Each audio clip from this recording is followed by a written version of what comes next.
देखिए हम लोग प्राचीन भारतीय इतिहास में हाँ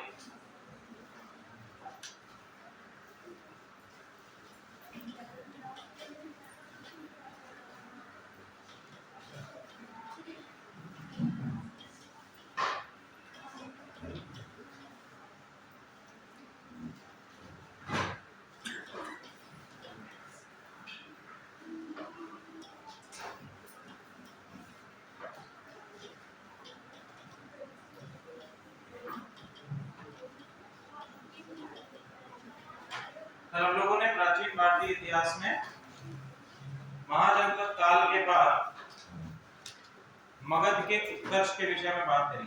टोटल हम लोगों ने कितने महाजनपद देखे? 16 महाजनपद। 16 महाजनपदों की लिस्ट हमको किस ग्रंथ के अनुसार मिलती है? ठीक है, तो पहला जैन ग्रंथ है भगवती सूत्र और दूसरा बौद्ध ग्रंथ है हमारा अंततर निकाय। ठीक है, कुछ हमें पुराणों से भी इनकी संख्या मिलती है, लेकिन पुराणों की संख्या हम उतनी प्रमाणित नहीं मानते हैं। इसके साथ साथ महाभारत, रामायण, इनमें भी हमें महाजनपदों के बारे में पता चलता है। तो मगध के उत्कर्ष में पहला हम लोगों ने 16 महाजनपद और 16 महाजनपदों में जो हमारा एक महाजनपद है मगध, इसमें हम लोगों ने कुछ मगध के अंतर्गत कुछ हमने शासक देखे, जिसमें सबसे पहला हम लोगों ने बृहद्रथ के बाद हमने देखा कि हर्यंक वंश आएगा। हर्यंक वंश के बाद शिशुनाग वंश, शिशुनाग वंश और शिशुनाग वंश के बाद नंद वंश। नंद वंश के दो शासक हमने देखे, ठीक है, महापद्म नंद और धनानंद। और नंद वंश के बाद हम लोगों ने मौर्य वंश को डिस्कस करना प्रारंभ किया था, जिसमें मौर्य वंश में हमने सबसे पहला शासक चंद्रगुप्त मौर्य और चंद्रगुप्त मौर्य की उपलब्धियों के विषय में डिस्कस कर लिया था। यहां तक हम लोगों ने लास्ट क्लास में डिस्कस किया है। क्लियर? अब इसके बाद चंद्रगुप्त मौर्य के बाद जो हमारा अगला शासक है, अगला शासक हमारा आएगा बिंदुसार। चंद्रगुप्त मौर्य का पुत्र है बिंदुसार। बिंदुसार को दो नाम, ये बिंबिसार नहीं है, बिंबिसार हमारा किसमें था? हर्यंक वंश में। ठीक है, नाम में डिफरेंस है, आ जाइए, नाम में डिफरेंस है। यहाँ पर था बिंबिसार, ध्यान रखिएगा, बिंबिसार और बिंबिसार किस डायनेस्टी से है? हर्यंक वंश से है। ठीक है, यहाँ पर शासक का नाम है बिंदुसार और बिंदुसार हमारा किस वंश से है? एक फोन नीट वाला कौन सा लगा है? यूपीएससी वाला। यूपीएससी वाला।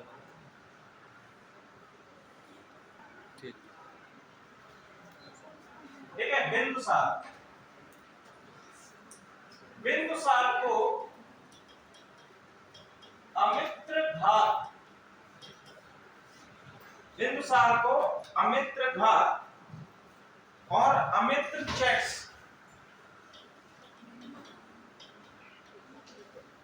दो और नामों से जाना जाता है। अमित्रघात और अमित्रचेट्स दो नामों से जाना जाता है। बिंदुसार के विषय में हम लोग बात करेंगे, आ जाइए।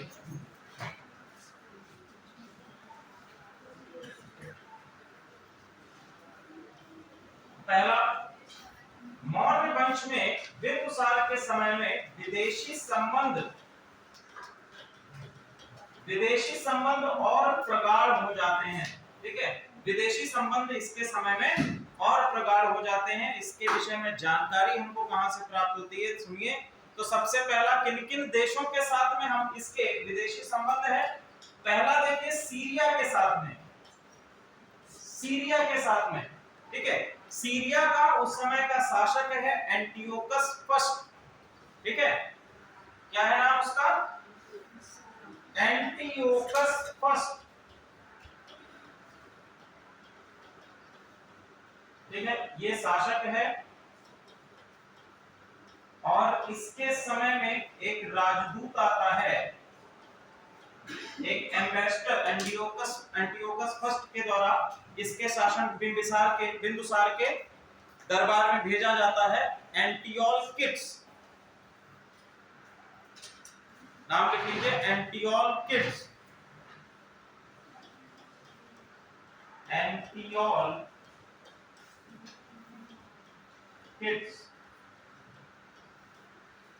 एंटियोलकिड्स नाम का राजदूत इसके दरबार में आता है।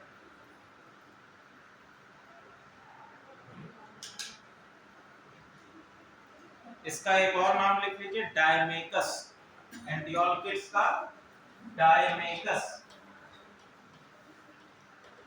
अब देखो यहां पर बिंदुसार क्या करता है, कुछ डिमांड्स रखता है इसके सामने।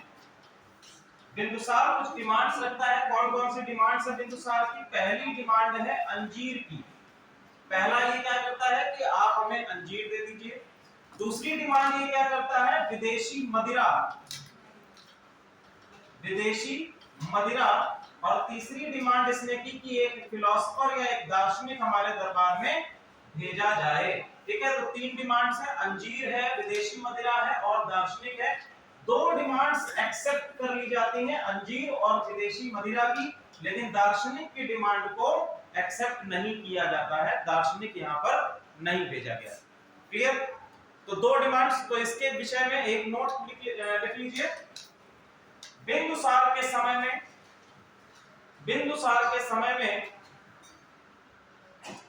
सर्वप्रथम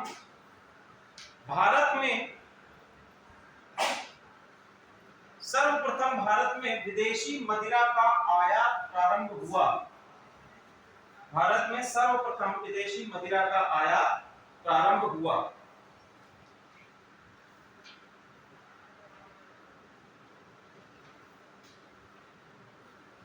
दूसरा देखिए, ये तो हमने सीरिया के साथ पढ़ा। दूसरा है मिस्र या इजिप्ट के साथ में।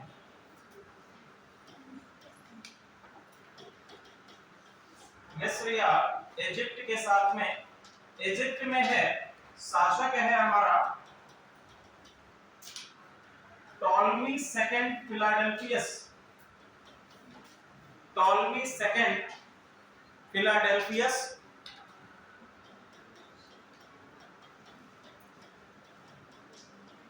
Ptolemy second Philadelphus. और इसके द्वारा जो राजदूत भेजा गया है उसका नाम है डायोलोसियस। क्लियर? तो मिस्र से शासक है मिस्र का, इसका समकालीन बिंदुसार का टॉलमी सेकंड फिलाडेल्फियस, और राजदूत इसके द्वारा भेजा गया है डायोलोसियस। ठीक है, तो क्वेश्चन अगर बनता है कि बिंदुसार के समय में इजिप्ट से कौन सा राजदूत आया, तो आंसर क्या होगा? डायोलोसियस। दूसरा प्रश्न अगर इस तरह से बनता है कि बिंदुसार के समय में मिस्र में इसका समकालीन शासक कौन था, तो समकालीन शासक कौन है? टॉलमी सेकंड फिलाडेल्फियस इसका समकालीन है। जिस समय पर बिंदुसार भारत में है मगध की राजगद्दी पर, उस प्रकार से आपका मिस्र में कौन है? Ptolemy second Philadelphus. ठीक है, चलिए यहां तक हमारा चीजें हैं आपके बिंदुसार के विषय में। और बिंदुसार के विषय में अधिक हमको एग्जामिनेशन पर्सपेक्टिव से आपका कोई भी इसकी उपलब्धियां नहीं है।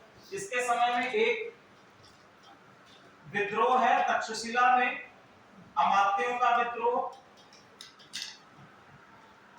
तक्षशिला में अमात्यों का विद्रोह।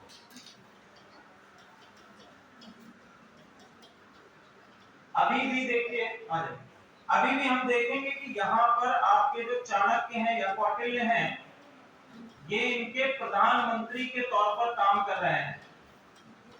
जिस प्रकार से आपके चंद्रगुप्त मौर्य के समय में चाणक्य प्रधानमंत्री के तौर पर काम कर रहे थे, सेम आपका यहाँ पर भी है बिंदुसार के समय में। ठीक है, दूसरा कन्नौज का विद्रोह भी इसी के समय में हुआ। अब देखिए अगला शासक हमारा आ जाता है नेक्स्ट, अशोक। ठीक है, इस वंश का महत्वपूर्ण शासक अशोक।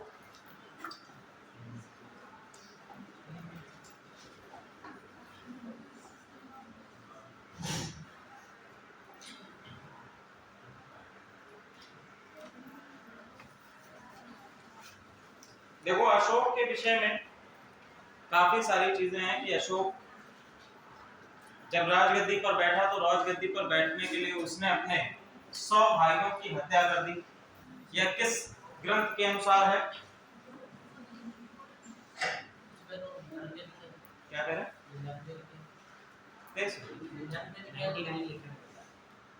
99 लिखे हुए हैं।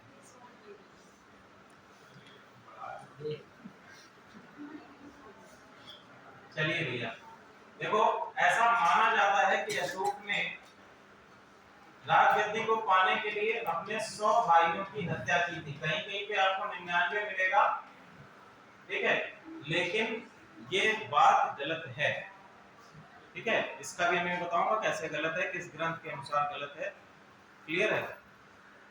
इसकी कोई प्रमाणिकता हमको नहीं मिलती है कि अशोक ने, हाँ ये बात कही जा सकती है क्योंकि अगर हम लोग अशोक के कोरोनेशन राजा बनने और उसके राज्याभिषेक का टाइम पीरियड देखें तो लगभग 4 वर्षों का हम लोग को गैप मिलता है, लगभग 4 वर्षों का गैप है, अंतराल है। तो हम ये कह सकते हैं कि राजा बनने के बाद जब वो शासक बन जाता है तो शासक बनने के बाद उसके जीवन में ऐसी कई सारी प्रॉब्लम्स आई होंगी या राजगद्दी पर बैठने के लिए कई सारी प्रॉब्लम आई होंगी जिसके कारण उसने कई सारे अपने साम्राज्यवाद की नीतियों को भी अपनाया और साथ ही साथ कई सारे अपने परिवार के लोगों को भी मारा होगा, क्लियर है। क्योंकि हम लोगों ने देखा है जब भी उत्तराधिकारी का युद्ध होता है, चाहे वो किसी भी शासन काल में हो, इतिहास में भी आप लोग आगे भी पढ़ेंगे, तो वहां पर युद्ध अपने ही परिवारजनों के साथ में होता है, क्लियर है। अशोक के बारे में हम लोग कुछ बातें करें तो अशोक में सबसे पहला कि इसके पिता का नाम क्या है? बिंदुसार है, ठीक है, और पत्नी रानी धर्मा का पुत्र है, यानी कि इनके पिता और इनके माता दोनों का नाम आपको मिल गया कि बिंदुसार और रानी धर्मा, ठीक है। जन्म कब हो रहा है? 304 ईसा पूर्व, 304 बीसी में। बौद्ध ग्रंथ के अनुसार हम देखें, बौद्ध ग्रंथ आपका है विद्यावदान, ध्यान रखिएगा, बौद्ध ग्रंथ विद्यावदान के अनुसार अशोक ने अपने 100 भाइयों की हत्या कर राजगद्दी प्राप्त की। ये कौन कहता है? विद्यावदान, जो आपका बौद्ध ग्रंथ है उसके अनुसार हमको मिलता है। लेकिन यह बात क्या है? गलत है। क्यों गलत है? इस आधार पर अशोक का जो 5वां शिलालेख है, अशोक का 5वां शिलालेख ये कहता है कि इसके कुछ भाई जीवित हैं। नाम कौन कौन से दिए गए हैं? सुषमा और विकट शोक, ठीक है, जिसको हम लोग सिंघल का नाम, सिंघल मतलब जो आपकी श्रीलंका में लिखे गए स्कल्पचर्स हैं, उनके अनुसार हमको सुमन और तिस्या नाम के भाइयों का भी उल्लेख प्राप्त होता है। तो इसके अनुसार हम कह सकते हैं कि अशोक ने अपने भाइयों की हत्या नहीं करी। 100 भाइयों की तो नहीं करी, कुछ को तो मारा ही होगा, ठीक है, 100 नहीं, कुछ नंबर्स तो ऐसे होंगे जिसको मारा होगा। मूल नाम उनका इनको मिलता है देवनामप्रिय, ध्यान रखिएगा, मूल नाम क्या है अशोक का? देवनामप्रिय है। और अशोक के 4 लघु शिलालेखों में, जैसे आपके 4 लघु शिलालेख कौन कौन से हैं? पहला मस्की जो कर्नाटक में है, दूसरा है आपका गुर्जरा जो मध्य प्रदेश में है, तीसरा आपका नेतूर जो कर्नाटक है, चौथा है उदयगोलन या उड़ेगोलन आपका कर्नाटक में, ठीक है। ये मूल नाम देवप्रिय हमको कहां से प्राप्त होता है? आपका मूल नाम है। अशोक नाम कहां से प्राप्त हो रहा है? शिलालेखों में प्राप्त हो रहा है। शिलालेख कौन कौन से हैं? मस्की, गुजरात, नेतूर और उड़ेगोलन। अब देखो इसका एक और नाम प्राप्त होता है प्रियदर्शी, ठीक है, एक और नाम प्राप्त होता है प्रियदर्शी। के प्रियदर्शी कहां से प्राप्त हो रहा है? भगरू अभिलेख बैरतपुर, ठीक है, ये आपका भगरू अभिलेख बैरतपुर राजस्थान के अनुसार हमको इसका एक और नाम प्राप्त होता है प्रियदर्शी। एक और नाम हमको इसका प्राप्त होता है बुद्ध शाक्य, ठीक है, एक और नाम प्राप्त होता है बुद्ध शाक्य। और ये बुद्ध शाक्य कहां से? मस्की अभिलेख के अनुसार हमको इसका नाम बुद्ध शाक्य भी प्राप्त होता है। इसके शिलालेखों की अगर हम मैपिंग की बात करें तो अलग अलग जगह पर मौर्य काल के शिलालेख आपको प्राप्त होंगे। ठीक है, ये पूरा मैप है जिसमें अशोक के शिलालेख और अशोक के स्तंभ लेख के अलग अलग स्थान है। ये आपको मोबाइल में भेज देंगे तो आप लोग उसमें देख लीजिएगा कि कौन कौन से शिलालेख कहां पर उपलब्ध हैं। क्लियर है? जो इंपॉर्टेंट है वो आपको मैं बता दे रहा हूं, जैसे लौरिया का है, इंद्रप्रस्थ का है, बैराट है, सांची है, ठीक है, मस्की का आपको यहां पर मिलेगा दक्षिण भारत में मस्की। ठीक है, फिर आपका एक ब्रह्मगिरी है, कलिंग का अभिलेख है और आपका प्रयाग। ठीक है, एक आपका कलसी का भी, ये भी इंपॉर्टेंट है, कलसी हो गया और श्रावस्ती या कपिलवस्तु के आसपास, क्योंकि ये बौद्ध धर्म के सेंटर्स के तौर पर हैं, तो ये भी आपके इंपॉर्टेंट है, इनकी लोकेशन देख लीजिएगा। क्लियर है? वैसे आपको मैपिंग करने के लिए केवल ऑप्शनल पेपर में आता है, ऑप्शनल में हिस्ट्री का होता है उसमें मैपिंग के लिए आता है, लेकिन आप मेंस राइटिंग के पेपर में भी मैप बनाकर अगर उसको दिखाएंगे तो that will be beneficial for you to gain more and more marks. Clear? अगर हम अशोक शब्द का अर्थ देखें तो इसका अर्थ होता है बिना दुख के। अशोक मतलब जिसको कोई भी दुख ना हो। ठीक है, अशोक के दादा मौर्य वंश के संस्थापक थे। अशोक के दादा कौन है? चंद्रगुप्त मौर्य। ठीक है, चंद्रगुप्त मौर्य इसके दादा हैं, उसके बाद बिंदुसार और बिंदुसार के बाद अशोक। ठीक है, एक तिब्बती लेखक है तारानाथ। तारानाथ के अनुसार अशोक ने मगध के सिंहासन को जब्त करने के लिए अपने 6 भाइयों की हत्या की थी। ठीक है, तो हम लोगों ने देखा कि विद्या और दान के अनुसार कितने भाई हैं? 100 हैं, और यहाँ पर हमको कितने मिल रहे हैं? 6। ठीक है, किसके अनुसार? तारानाथ के अनुसार। और तारानाथ कौन है? तिब्बती क्रॉनिकल्स के लेखक हैं। अशोक का एक और नाम मिलता है चंडाशोक। यहाँ पे देखिए, ध्यान रखिएगा, ये गलत लिखा है, चंदाशोक की जगह इसको आप लोग अपने नोटबुक्स में लिखिएगा चंडशोक, इस तरह से चंडाशोक लिखिएगा।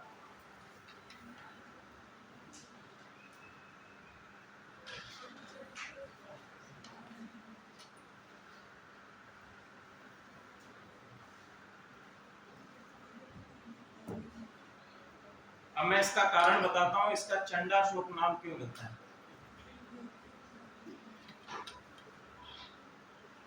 समझिए, चंडाशोक इसका नाम मिलता है, देखो अशोक शासक बनता है, अशोक के शासक बनने का ईयर है 273 बीसी। ठीक है, और अशोक के कोरोनेशन या राज्याभिषेक का वर्ष है 269 बीसी। ठीक है, तो अभी जैसा मैंने आपको बताया कि जो डिफरेंस हमको मिलता है वो क्या है, यहाँ पर 4 इयर्स का है, 4 वर्षों का डिफरेंस है। यानी कि इन 4 वर्षों में अपने कोरोनेशन को कराने के लिए, राजा तो बन गया, राजा तो खुद को घोषित कर दिया, लेकिन अभी भी कुछ कठिनाइयां उसके मार्ग में होंगी कि उसका कोरोनेशन या राजगद्दी पर नहीं बैठे। और वो कठिनाइयां क्या थी? उत्तराधिकार के लिए युद्ध। तो उत्तराधिकार के लिए इसने उतना भीषण युद्ध किया जिसके कारण इसको क्या कहा जाता है? चंडाशोक कहा जाता है। और जैसे ही ये कोरोनेशन होता है, इसका राज्याभिषेक भी हो जाता है, इसके बाद भी इसने साम्राज्यवादी नीति को अपनाते हुए पूरे ही पूरे भारतवर्ष पर, अगर हम केवल नीचे के चोल, चेर और पंड्या राज्यों को छोड़ दें, तो कलिंग तक को इसने विजित कर लिया। ठीक है, कलिंग तक को इसने विजित कर दिया। आप देखिएगा बिंदुसार के समय में भी जो आपका कलिंग का एरिया है उसको विजित नहीं किया गया था। कलिंग का जो क्षेत्र है, यानी ये वाला जो आपका क्षेत्र है, इसको विजित नहीं किया गया था बिंदुसार के समय में भी। ठीक है, और ये वाला जो आपका क्षेत्र है, इसमें 3 आपके मिलेंगे, पहला चोल है, चेर है और पंड्या।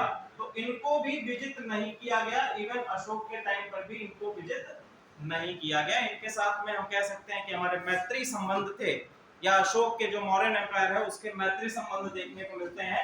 इवन जब आप लोग पाएंगे कि बुद्धिज्म का प्रचार शुरू करता है अशोक, कलिंग के युद्ध के बाद जब बौद्ध धर्म को अपना लेता है और बुद्धिज्म का प्रचार शुरू करता है, तो दक्षिण भारत के साथ साथ सीलोन है, आपका चाइना है, और आपके दक्षिण पूर्वी एशिया के जितने देश हैं उन सभी देशों के साथ में मैत्री संबंध होते हैं, और बुद्ध धर्म का वहां पर आगमन भी होता है, उसका प्रचार प्रसार भी होता है। क्लियर? तो चंडाशोक ईसा पूर्व 261 में कलिंग का वॉर होता है, और कलिंग के वॉर में हम ये पाते हैं कि कलिंग का जो युद्ध है इसमें अशोक विजयी होता है, लेकिन जो जन हानि होती है उसको देखकर अशोक क्या हो जाता है? प्रगलित हो जाता है।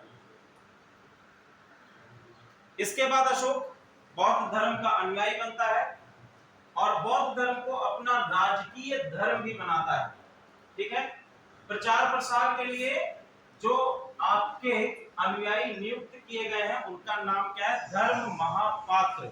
ठीक है? तो अगर क्वेश्चन आपसे बनता है कि धर्म महापात्र कौन है, तो धर्म महापात्र अशोक के समय में बौद्ध धर्म को प्रचार करने के लिए नियुक्त किए गए कार्मिक हैं। क्लियर? धर्म महापात्र किस लिए हैं? आपके बौद्ध धर्म का प्रसार करने के लिए। ठीक है? बौद्ध धर्म का प्रसार करने के लिए दो अपनी जो संतानें हैं, पहले संघमित्रा और दूसरा महेंद्र। ठीक है? इनको ये कहां भेजता है? संघमित्रा और महेंद्र को सीलोन यानी श्रीलंका, वर्तमान समय का श्रीलंका, इसको एक और नाम से जाना जाता है सिंघल द्वीप। सिंघल द्वीप के नाम से भी जाना जाता है। ठीक है? अशोक का जो सारनाथ का स्तंभ है इसको हमने किस रूप में स्वीकार किया है? राष्ट्रीय चिन्ह के रूप में भी स्वीकार किया है। अशोक के स्तंभ के अलावा बरहुत स्तूप, धम्मेक स्तूप, ये धम्मेक है, धम्मेक स्तूप और महाबोधि मंदिर जैसे कई स्तंभ शिलालेख बनवाए हैं। शासक बनने का वर्ष 273 बीसी, अभी मैंने आपको बताया, और राज्याभिषेक कब हुआ है? 269 बीसी में इसका राज्याभिषेक हुआ है। क्लियर? अब हम लोग बात कर लेते हैं जो मेन सोर्स है हमारे, जहां से क्वेश्चन आपका अशोक के ऊपर बनता है, और ये है अशोक के शिलालेख। ठीक है? अशोक के शिलालेख हम ये जानते हैं कि मौर्य वंश की जानकारी के विषय में सबसे महत्वपूर्ण अभिलेख हैं, या हम कह सकते हैं कि पुरातात्विक साक्ष्य हैं। पुरातात्विक साक्ष्य। अशोक के शिलालेखों को 3 भागों में बांटा गया है। ठीक है? These are divided in 3 parts. ये 3 पार्ट्स आपके कौन कौन से हैं? तो पहला है आपका शिलालेख। शिलालेख ये फिर से 2 पार्ट्स में डिवाइडेड है, बृहद शिलालेख और लघु शिलालेख। ठीक है? बृहद शिलालेख यानी कि मेजर एडिक्ट्स। ठीक है? इनको इंग्लिश में कहेंगे मेजर एडिक्ट्स, और ये आपके कहलाते हैं माइनर एडिक्ट्स। ठीक, मेजर एडिक्ट्स और माइनर एडिक्ट्स ये आपके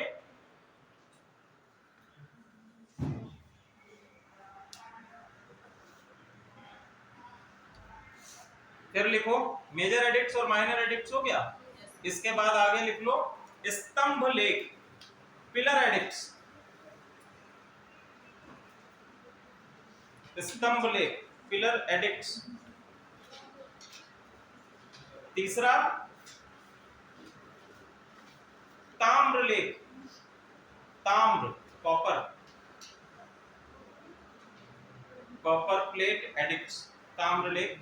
और चौथा लिखिए गुहा लेख, इंग्लिश में कैविटी रिकॉर्ड्स, गुहा लेख, कैविटी रिकॉर्ड्स।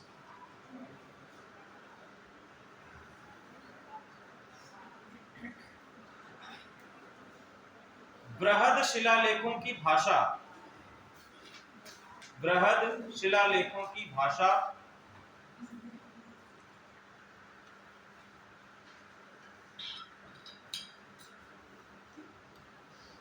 प्राकृत है।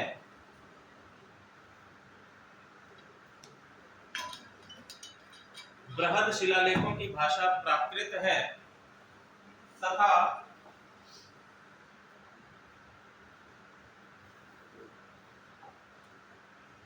ब्राह्मी तथा ब्राह्मी, अरामाइक, खरोष्ठी, ब्राह्मी, अरामाइक, दूसरा ब्राह्मी है comma Aramaic comma Kharosthi comma यूनानी। लिपि का प्रयोग किया गया है, लिपि का प्रयोग किया गया है। ठीक है, तो लैंग्वेज आपकी क्या है? लैंग्वेज है प्राकृत।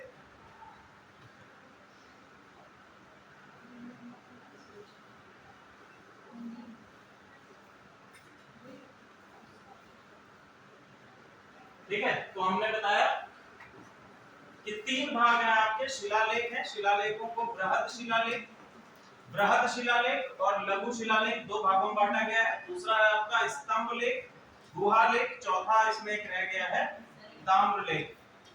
इतना लेट क्यों आएंगे आप?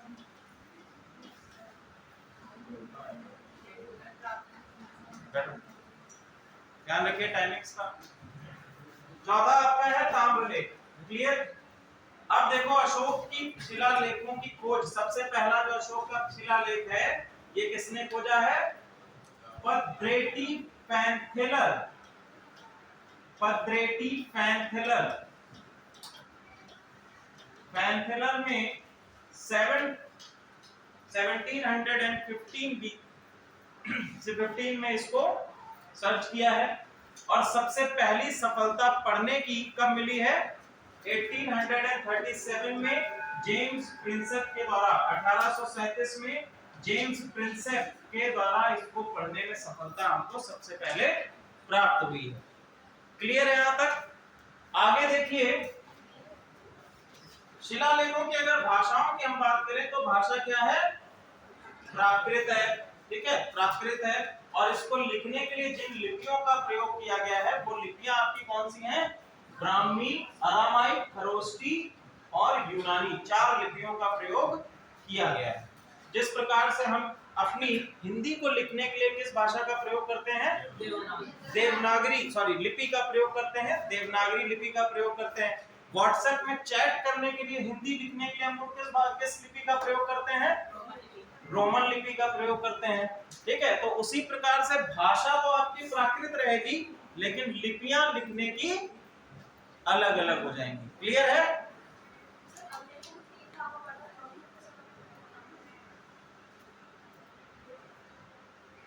देखो भैया, अभिलेख जो है 3 भागों में है तो 4 इसको कर लो। ठीक है, ताम्रलेख ऐड कर लेना।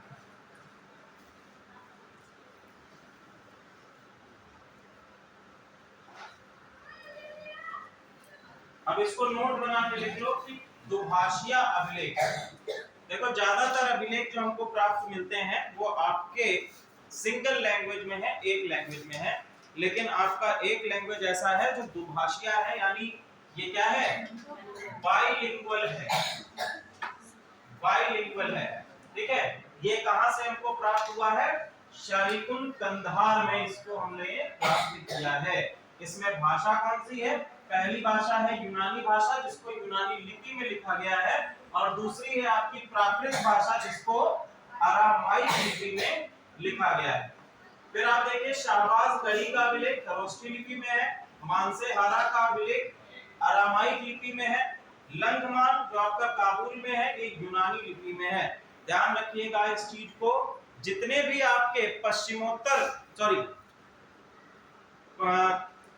जितने भी आपके ऐसे अभिलेख हैं जो आपको पश्चिम के क्षेत्रों में मिलेंगे, जैसे कि आपका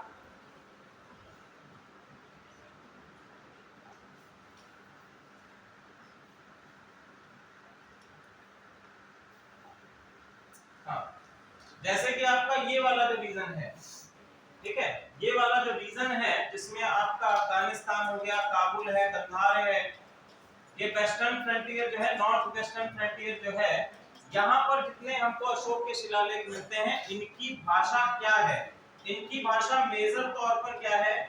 यूनानी है, साथ ही साथ लिपि यूनानी है और प्राकृत है। लिपि जो इनमें यूज की गई है, मूलतः लिपि जो इनकी यूज की गई है वो आपको लिपि पहली मिलेगी यूनानी, दूसरी लिपि हमको यहाँ पर प्राप्त होती होती है खरोष्ठी और तीसरी लिपि हमको प्राप्त होती है अरामाइक। ठीक है, ये तीन लिपियां हमको मुख्य रूप से किस क्षेत्र में प्राप्त होती हैं? आपके नॉर्थ वेस्टर्न फ्रंटियर रीजन में प्राप्त होती हैं। ठीक है, खरोष्ठी और अरामाइक, ये हमको तीन लिपियां, खरोष्ठी, अरामाइक और यूनानी, नॉर्थ वेस्टर्न फ्रंटियर में। बाकी हम लोगों ने जो बात करी कि ब्राह्मी लिपि जो है, तो ब्राह्मी लिपि आपके ये जो क्षेत्र हैं, इन क्षेत्रों में जो शिलालेख प्राप्त होते हैं उन पर हमको मेजर तौर पे कौन सी भाषा प्राप्त होती है? प्राकृत भाषा। और लिपि कौन सी है? ब्राह्मी लिपि है। ठीक है, लिपि कौन सी है? ब्राह्मी लिपि है। तो ये शो करता है कि अशोक ने अपने शिलालेखों की लिपि वहां पर रहने वाले नागरिकों के अनुरूप ही लिखवाई है, कि जिससे वहां पर रहने वाले नागरिक उस लिपि को आसानी से पढ़ सके। क्लियर है? तो अगर यहाँ पर मान लीजिए कोई शिलालेख है, यहाँ पर ब्राह्मी लिपि को पढ़ने वाले लोग रहते हैं और यहाँ पर कोई शिलालेख जो है वो यूनानी लिपि में लिखवा दिया जाए, तो यूनानी भाषा को तो वो समझ ही नहीं पाएंगे। तो उसको जनमानस तक पहुंचाने का, या जो एडिक्ट्स का काम है कि जानकारी को, उसके नियमों को जनमानस तक पहुंचाया जाए, वो पूर्ण नहीं हो पाएगा। क्लियर है? तो आप ध्यान रखिएगा कि हमको जो भाषा है वो अलग अलग क्षेत्रों में डिफरेंट मिलती है। लिपि जो है वो अलग अलग क्षेत्रों में डिफरेंट मिलती है।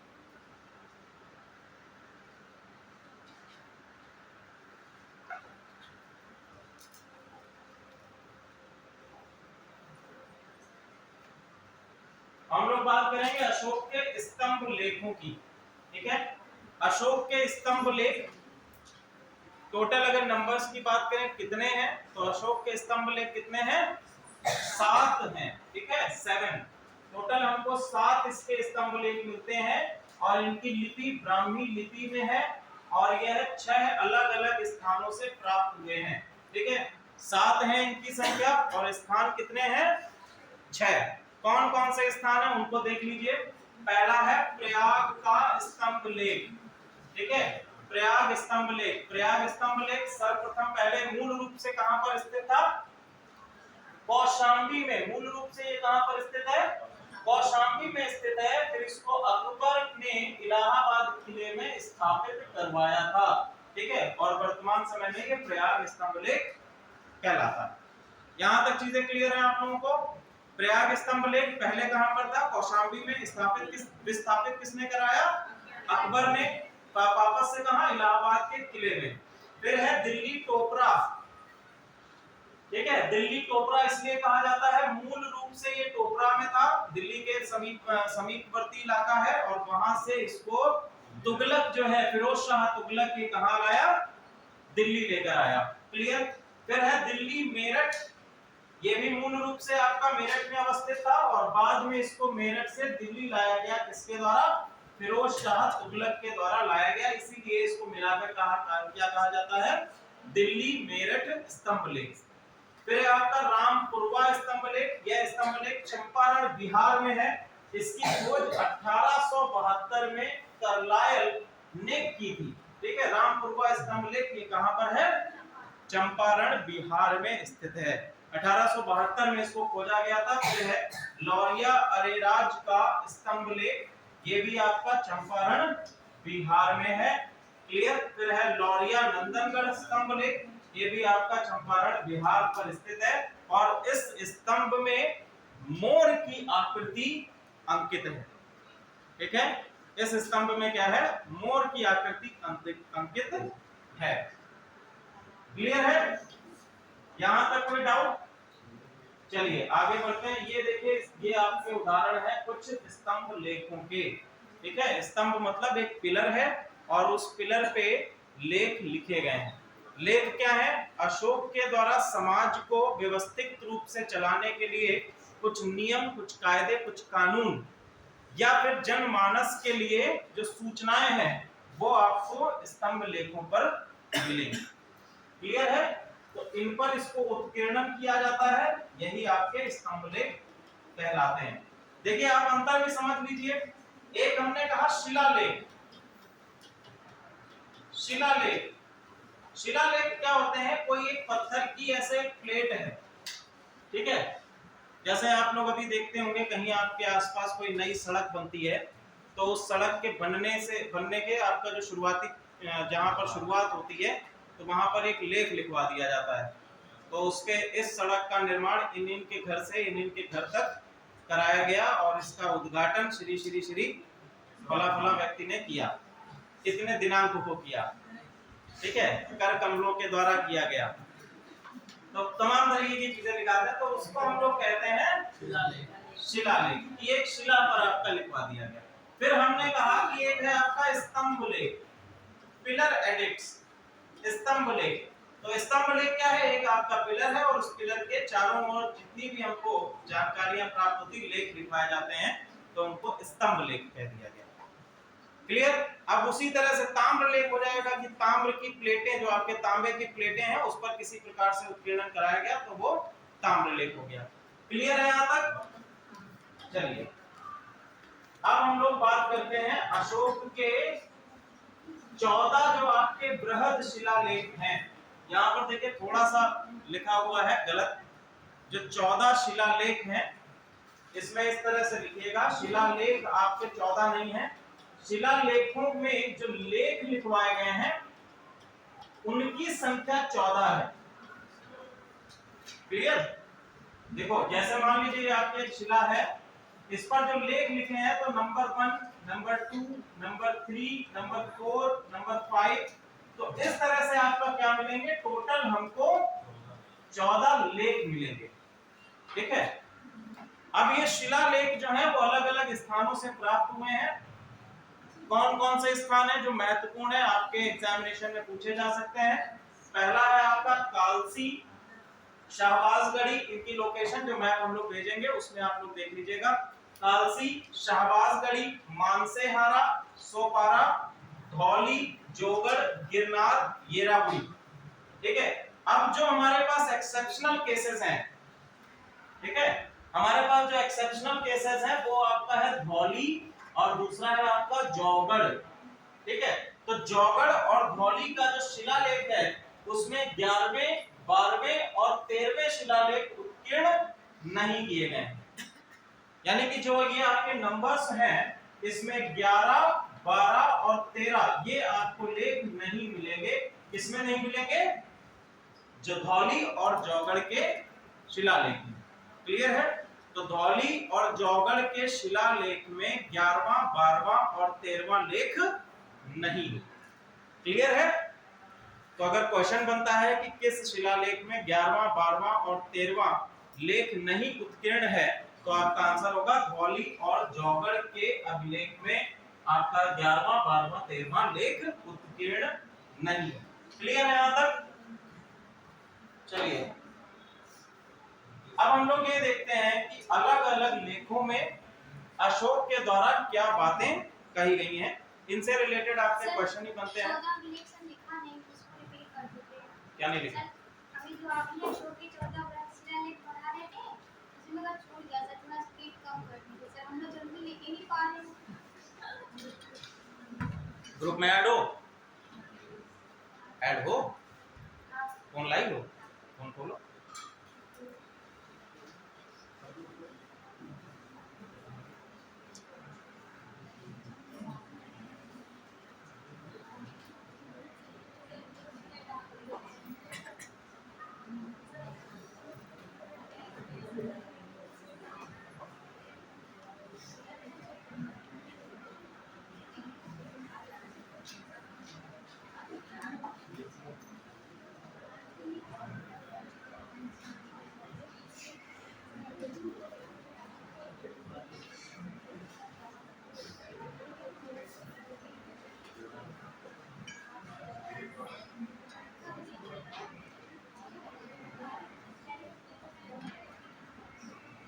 देखो आया कुछ?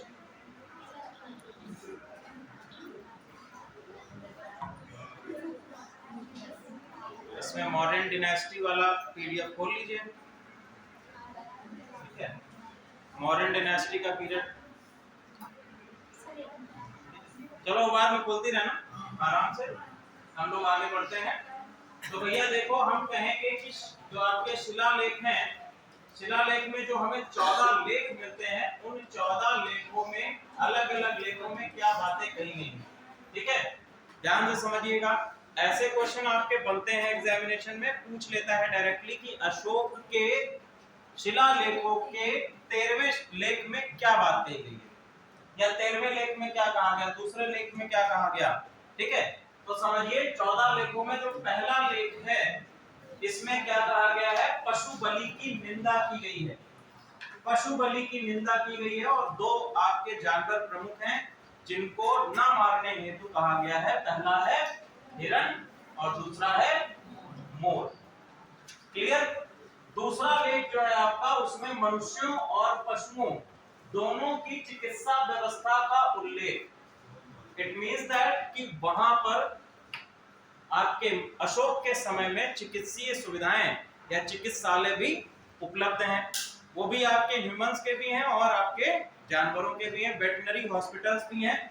इसी के बेसिस पर चिकित्सीय व्यवस्था का उल्लेख है। चोल पांड्य सत्तीय पुत्र एवं केरल पुत्र की चर्चा, और ये भी कहा गया कि ये राज्य धर्म का पालन करते हैं। ठीक है, जो दक्षिण के आपके राज्य हैं, मैंने आपको बताया था चोल है, पांड्य है, सत्तीय पुत्र है और केरल पुत्र है। ठीक है, ये दक्षिण के राज्य हैं और दक्षिण के राज्यों के विषय में ये बताया गया कि ये किसका पालन करते हैं, धम्म का पालन करते हैं। धम्म, धम्म जो है ये धम्म किसके द्वारा प्रतिपादित किया गया था, अशोक के द्वारा प्रतिपादित किया गया था। ठीक है, बौद्ध धर्म का ही एक स्वरूप है लेकिन बौद्ध धर्म से थोड़ा डिफरेंट है। ठीक है, अगर हम इसको फिलोसॉफिकल वे में ले जाएंगे तो ये बौद्ध धर्म से थोड़ा सा डिफरेंट हमको मिलता है। क्लियर। तो क्वेश्चन आपसे ये बन सकता है कि अशोक के किस शिलालेख में दक्षिण भारतीय राज्यों का उल्लेख प्राप्त होता है। क्लियर है, तो कौन से उसमें, दूसरे शिलालेख में। या इसको घुमा के क्वेश्चन ऐसे पूछ सकता है कि अशोक के दूसरे शिलालेख में निम्नलिखित में से किस दक्षिण भारतीय राज्य का उल्लेख प्राप्त होता है। उसमें से ऑप्शन आपको दे देगा कि एक आपका चोल है और बाकी अलग अलग राज्य दे देगा, एक सातवाहन दे देगा, एक अलग अलग राज्य दक्षिण भारत के ही दे देगा। तो आपको चोल पर टिक करके चले आना। क्लियर।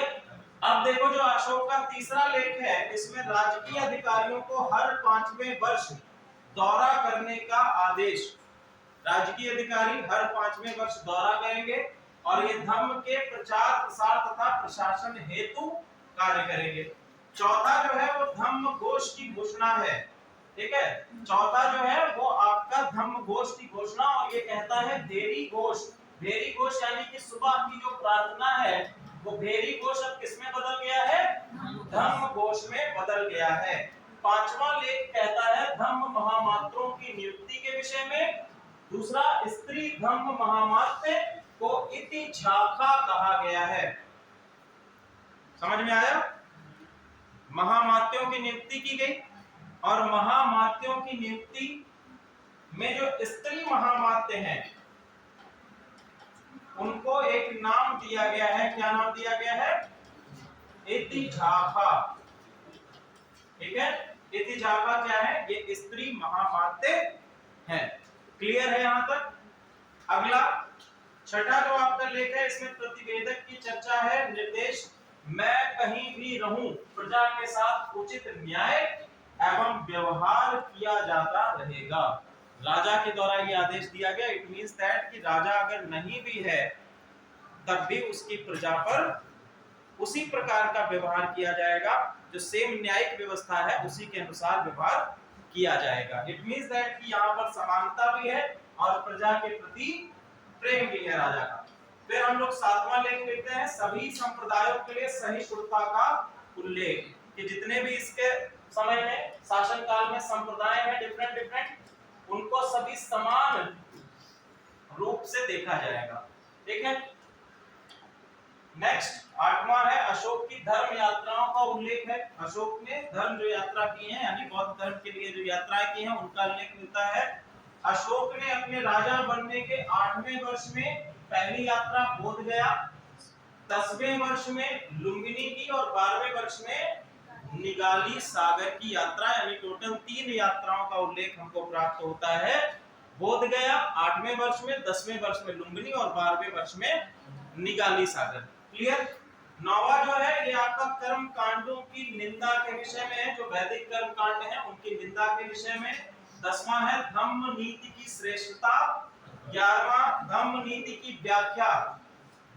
ठीक है, 11वां जो आपका लेख है वो बताता है कि धम्म नीति क्या है और धर्म क्या है, इसके विषय में बताता है। 12वां जो आपका लेख है सर्वधर्म सद्भाव एवं स्त्री महामात्यों की चर्चा के विषय में है। 13वें में कलिंग युद्ध का वर्णन किया गया है। 14वां अशोक द्वारा प्रजा को धार्मिक जीवन व्यतीत करने की प्रेरणा। ठीक है, निर्देशों में क्या है, मुझसे मानव होने के नाते कोई त्रुटि हो गई जो उसके लिए मैं मगध के राजा होने के प्रति प्रजा से क्षमा मांगता हूं। यह अशोक अपने 14वें लेख में कहता है। तो ये 14 लेख हमको अशोक के शिलालेखों में प्राप्त होते हैं। क्लियर है। तो हर एक लेख का आप लोग ध्यान रखिएगा कि कौन से लेख में क्या बात कही गई है, ये रखने वाली चीजें हैं। अशोक का धम्म, अब देखिए आप लोग बार बार बात करते हैं कि अशोक ने एक नए संप्रदाय या एक नए पंथ हम लोग कह सकते हैं, या एक धार्मिक एंटिटी है जिसका प्रतिपादन किया, जिसको हम लोग धम्म के नाम से जानते हैं।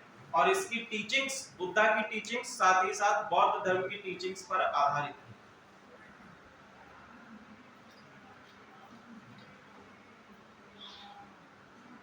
लेकिन ये धम्म है क्या? तो धम्म देखिए, इतिहासकार है प्लीट ने कहा कि अशोक का धम्म उसका राजधर्म है। ठीक है, अशोक प्लीट ने कहा कि अशोक का जो धम्म है ये उसका राजधर्म है। राजधर्म का मतलब कि अशोक ने अपने समस्त साम्राज्य के लिए एक धर्म बनाया जिसका उसने नाम क्या दिया, धम्म।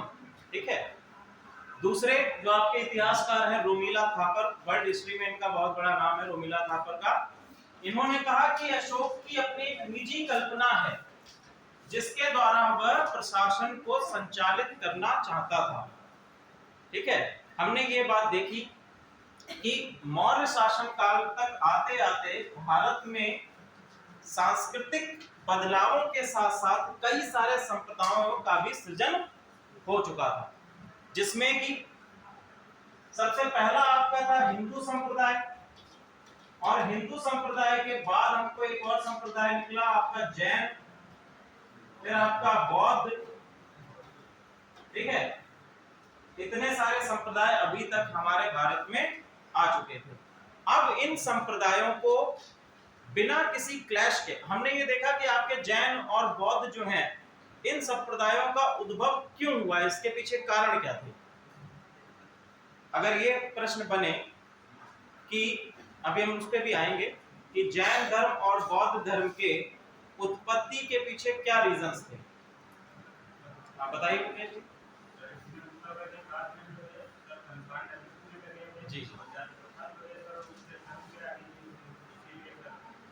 ठीक है, तो हम ये कह सकते हैं कि उत्तर वैदिक काल में जो कर्म कांडों की प्रधानता हो गई, कर्म कांड क्या थे, प्रधानता होने लगे, समाज में असमानता फैल रही थी, जाति व्यवस्था और अधिक रिजिड हो चुकी थी। ठीक है, जन्म पर आधारित हो चुकी थी, अस्पृश्यता जैसी चीजें फिर धीरे धीरे आगे आएंगी। तो इन अवस्थितियों में ऐसे पंथ का आना आवश्यक था समाज में जो कि समान दृष्टि से सभी जनमानस को देखते हैं। तो आपके प्रतिपादन किनका हुआ, जैन आए, बौद्ध आए। अब ऐसी स्थिति में जब संप्रदाय वेरियस हो जाते हैं, जब संप्रदाय आपके अधिक हो जाते हैं, तो उनको एक सूत्र में पिरोना बहुत कठिन हो जाता है। तो ऐसा मान सकते हैं कि अशोक ने अपने प्रशासन को संचालित करने के लिए, सभी को एक सूत्र में पिरोने के लिए किसी एक पंथ को ना मानते हुए अपना एक नया पंथ प्रतिपादित किया जिसको धम्म के रूप में जाना जाता है। ठीक है, ताकि कोई कहेगा ही नहीं कि आप बौद्ध धर्म को मान रहे हैं, आप जैन धर्म को मान रहे हैं, उसने कहा ये मेरा अपना धर्म है। क्लियर। सेनाट ने कहा कि यह बौद्ध धर्म का सर्वांगीण विकसित रूप है। क्लियर। आर्य प्रणब मुखर्जी ने कहना है कि सभी धर्मों की साझा संपत्ति, जैसा हमने आपको बताया, ठीक है, ये कभी क्या है, सभी धर्मों की साझा संपत्ति है। क्लियर। आप डी.आर. भंडारकर का कहना है कि धम्म बराबर बौद्ध धर्म है, और इसके अंतर्गत ये क्या है कि भिक्षु जो कि गृहस्थ हैं, यही आपका उपासक बौद्ध धर्म कहलाता है। ठीक है।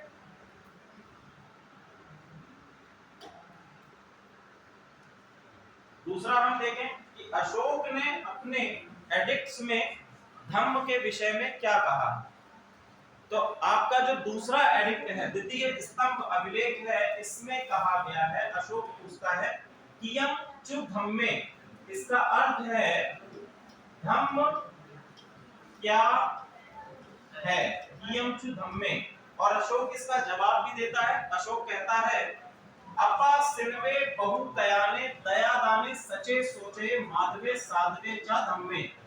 ठीक है, ये अशोक अपने शिलालेख में कहता है। इसका अर्थ क्या है, अपा सिनवे यानी पाप से दूर रहना, बहुत से लोगों का कल्याण करना, दया और दान करना, सच बोलना, शुद्धता रखना, मृदुता रखना और साधुता रखना, यही क्या है, धम्म। क्लियर। तो धम्म बेसिकली हम कह सकते हैं किसी धर्म या पंथ से रिलेट नहीं करता है, बल्कि धम्म क्या है, धम्म कुछ ऐसे नियम है जिनसे वो अपने समाज को समान रूप से देखता है और साथ ही साथ अपनी प्रजा के उद्धार के लिए जिसको उसने प्रतिपादित किया। क्लियर है। चलिए आगे हम लोग पढ़ते हैं। द्वितीय स्तंभ भी इसी विषय में कहता है, तृतीय कि स्वयं को नकारात्मक तत्वों से दूर रखें। और ये नकारात्मक तत्व कौन कौन से हैं, चंडे, निष्ठुलिये, क्रोधे, माने, ईर्ष्या। ठीक है, चंडे, निष्ठुलिये, क्रोधे, माने और ईर्ष्या।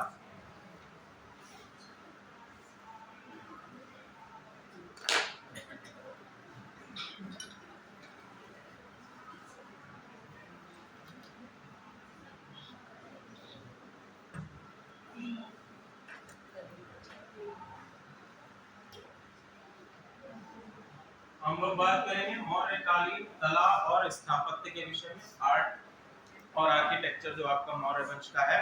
मौर्य वंश के कुछ और शासक मिलते हैं, उन शासकों के नाम लिख लीजिए।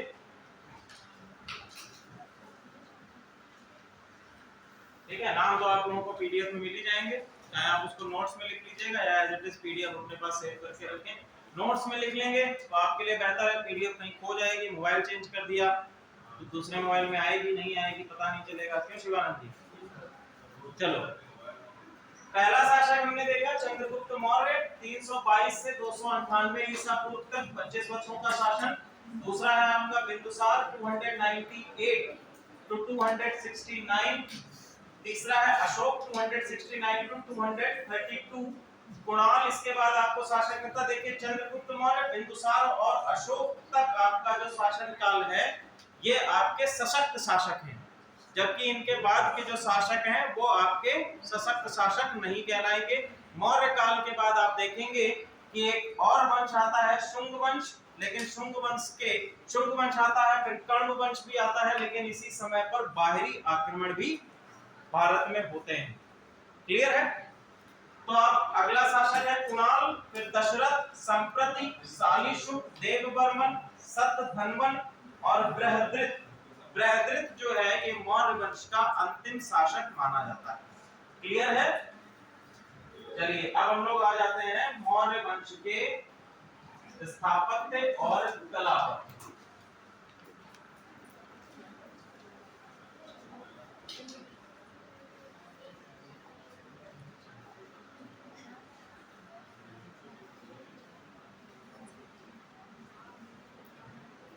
ठीक है, तो मौर्य वंश की जो कला है या स्थापत्य कला है, हम इसको दो भागों में विभाजित करते हैं। ठीक है, आप ऐसे इसको लिख सकते हैं कि वास्तुकला, और वास्तुकला के दो भाग हैं। पहला है आपका दरबारी कला और दूसरा है आपका लोकप्रिय कला। ठीक है, लोकप्रिय कला। तो अब देखो जो आपका दरबार कला है, और लोकप्रिय कला में डिफरेंस क्या है। ठीक है, तो दरबार कला जो है वो बेसिकली राजा के जो आदेश होते हैं, ठीक है, राजा के जो राजनीतिक आदेश हो सकते हैं या राजा के द्वारा अपने आसपास के क्षेत्रों में यदि कोई शिलालेख है उनको लिखवाने का या उनको बनवाने का जो कार्य होगा वो दरबारी कला के अंतर्गत आएगा, जिसमें स्तूप है, स्तंभ है और महलों का निर्माण है। ठीक है, ये सभी आपके किसके अंतर्गत आएंगे, दरबारी कला के अंतर्गत आएंगे। ठीक है, दूसरा आपका लोकप्रिय कला है। लोकप्रिय कला इन द सेंस कि जो जनमानस के लिए अगर किसी आर्किटेक्चर का निर्माण कराया जाता है, किसी आर्किटेक्चर का निर्माण होता है तो उसको हम लोग किसमें लेंगे, लोकप्रिय कला के अंतर्गत लेंगे। ठीक है, अब देखो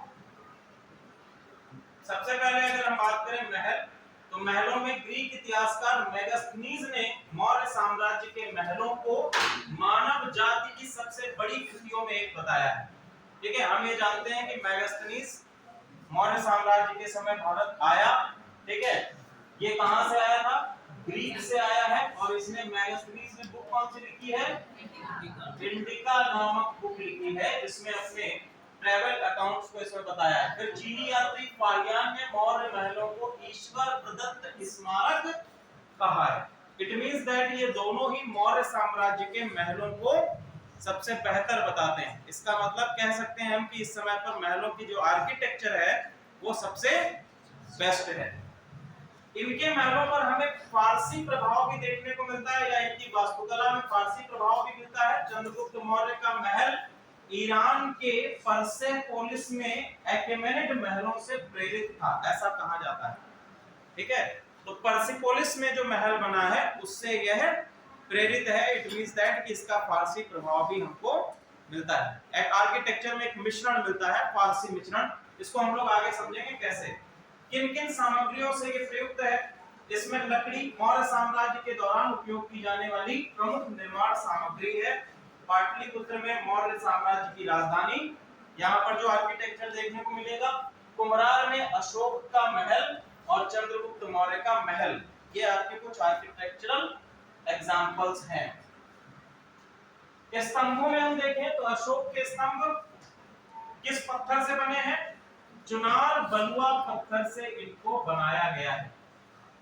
चुनार बलुआ पत्थर, ठीक है, इससे इनको बनाया गया है। राज्य के प्रतीक के रूप में पूरे मौर्य साम्राज्य में महत्व रखते हैं। उद्देश्य क्या था इनको बनाने का, इनका मुख्य उद्देश्य था कि पूरे साम्राज्य में बौद्ध विचारधारा और अदालती आदेशों का प्रसार करना। तो सबसे पहला क्या था कि बौद्ध धर्म की जो विचारधाराएं हैं उनका प्रसार करना, साथ ही साथ जो राजा के आदेश हैं और अदालती आदेश हैं उनको जनमानस तक पहुंचाना, ये इनका प्रमुख कार्य या हम कह सकते हैं प्रमुख उद्देश्य था। भाषा की अगर हम बात करें, भाषा अधिकांश अशोक स्तंभ पाली और प्राकृत भाषा में है। ठीक है, पाली और प्राकृत भाषा का प्रयोग किया है। ग्रीक, अरामाइक, ये अरामाइक इसको कर लीजिएगा यहाँ पे, अरामाइक भाषा में भी लिखे गए हैं। तो मैंने आपको अभी डिफरेंस भी समझाया कि जो हमको नॉर्थ वेस्टर्न फ्रंटियर पे प्राप्त होते हैं वहां पर हमको अरामाइक, खरोष्टी, यूनानी या ग्रीक भाषा मिलती है, लेकिन जो हमारे उत्तर भारत के क्षेत्रों में हमको प्राप्त होते हैं स्तंभ लेख, उनमें पाली और प्राकृत भाषा का प्रयोग किया जा गया है ब्राह्मी लिपि के साथ। क्लियर है? चलिए, स्थापत्य कला मौर्यकालीन स्तंभों में मुख्य रूप से चार भाग होते हैं। पहला दस्ता है। दस्ता क्या है, एक लंबा शाफ्ट या आधार बनाता है। ठीक है, ये आप कह सकते हैं कि लंबा शाफ्ट या आधार बनाता है। ठीक है, अगला है राजधानी, या इसको हम लोग कैपिटल फिगर बोलते हैं। कैपिटल फिगर,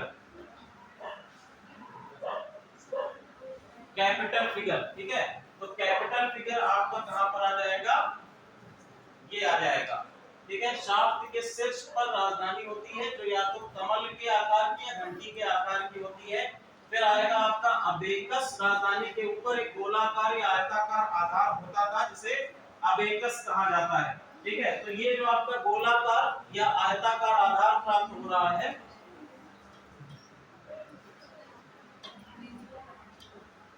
यहां तक हो गया आपका ये वाला ये आपका आ जाएगा बेस, ठीक है, या इसको हमने कहा है दस्ता, ठीक है। फिर यहां से आपका यहां तक आ जाएगा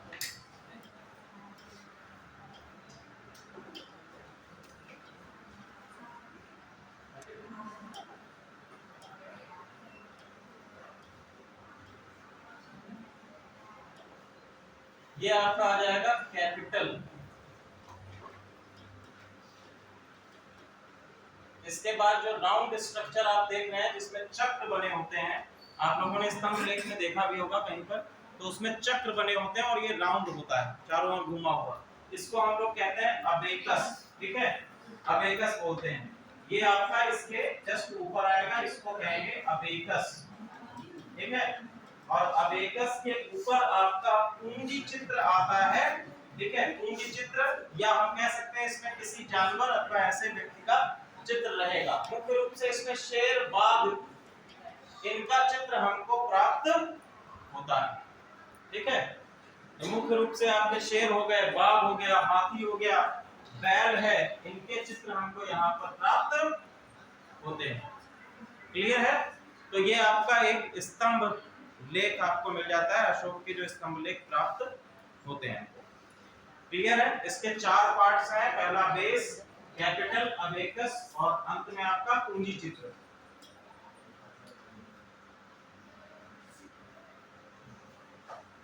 अब देखो, कई इतिहासकार ऐसा कहते हैं कि अशोक ने अपने शिलालेखों का जो आइडिया है वो फारसी शिलालेखों को देखकर लिया है, ठीक है, कि अशोक के शिलालेख जो फारसी शिलालेख हैं उनसे सीखकर अशोक ने अपने शिलालेखों को बनवाया।